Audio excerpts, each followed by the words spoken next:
Hey everybody, and welcome back to Green Tips Garden. It's been a while. I've been busy constructing a greenhouse, which was a lot of work, and also a shed too. But in today's video we're going to look at how to take dahlia cuttings. But before we do that, just don't forget to hit the thumbs up, the subscribe button and the bell notification. It all helps with the YouTube algorithm.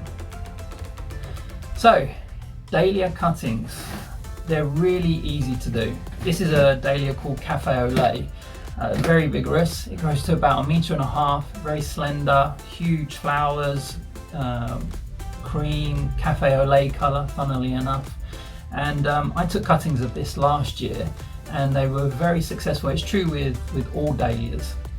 I planted the tuber up at the beginning of April in a relatively shallow pot up to the neck of the tuber, so not deep, so you can see last year's growth still sticking out. Now if I was growing these for staying in a pot or to pot out into the border, I would use a pot a bit like this, which is called a long tom, so you can fit the tuber in and still have soil on top. But this one, by planting it shallow, it allows you to easily access the growing tips that you want to use for cuttings as they sprout. So here we've got Cafe au lait with 4 or 5 shoots. For dahlia cuttings, we're looking to remove some material which is about 2 or 3 inches long. So I'm going to show you a picture now of the crown of this plant so you can see the tips that I'm taking out.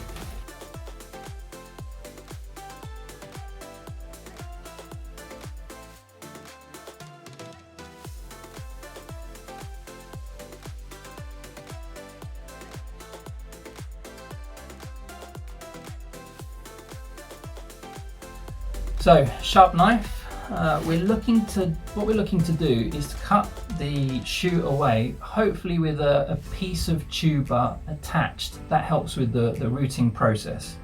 So I'm going to try this one.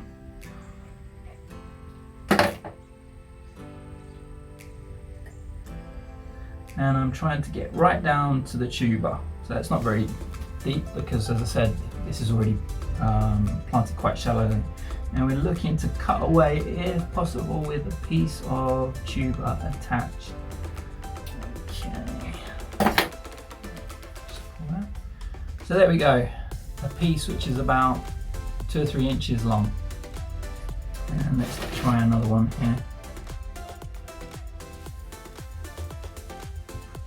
Okay, it's a bit fiddly. Ah, oh, look at that. That's not even a cutting, that is actually like a baby plant ready to go. But anyway, it's not always like that. As you can see, there's a small part of the tuber still attached, and on this one too, a small part of the tuber. And what we're looking to do is to put that to one side. We have our sedum cutting compost here, not too wet. We want it just to be moist, because if it's too wet, the cuttings will rot off. So we've put, using our dibber, making a hole on the edge of the pot. You might need to trim off some leaves if they're sitting quite low on the cutting, because you don't want those to rot off under the soil and then that introduces rot into it. And then we firm that in. Now, why do we plant around the edge of the pot? I learnt last year from someone's comment on one of my videos, because I wasn't quite sure. I knew it was the thing to do. But around the edge of the pot is where it's the optimal balance of water and air. So that's why we put them around the edge of the pot. And we've got this one here, which is basically a baby plant. That doesn't usually happen. But nevertheless, it will still need to grow on. So let's pop that in there. So last year I did Cafe au lait cuttings. It's the same for all dahlias. It's just that this is a particularly vigorous variety. But last year I did Cafe au lait, and I seem to remember within 2 weeks there was I could see that the cuttings had taken. So what you'll see I do is I put these in a food bag. Why? Well, the plant doesn't yet have any roots, normally, so it's not able to replace any moisture that it loses. So by putting it inside a food bag, it keeps that humidity inside and reduces the pressure and the stress on the plant until it's formed some roots.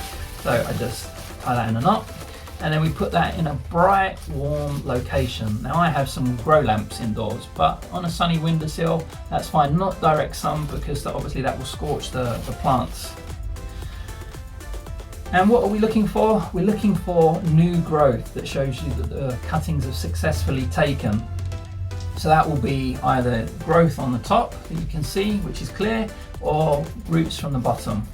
Leave them to grow on for a bit, and then what I do is, because obviously I've mollycoddled them and given them some special treatment, they're not used to the normal dry atmosphere. So once they've got roots and I know they've taken, I'll just undo this bag and just leave it like this for a couple of days, and then a couple of days later I'll open it up and then eventually take it off, and that allows the plants the opportunity to acclimatise to the drier atmosphere. I'll allow them to carry on growing for a bit, but not for too long, because you don't want them to become intertangled with all their roots. So once they've established a healthy growth, I'll knock them out of the pot, split them up, pot them on separately, and by the end of the summer you'll probably have flowers. But you might choose to take those flowers off if you want to build the bulb up, or the tuber for next year. But I think my ones last year, they flowered, and by the end of the season, when I dug them up, they were very healthy tubers. So I hope you've enjoyed this video. I hope you're successful with taking your dahlia cuttings. Let me know how you get on, and if you've got any questions or if I've forgotten to mention anything, by all means put a prompt in the comments section below. So thanks for listening today to Green Tips Garden.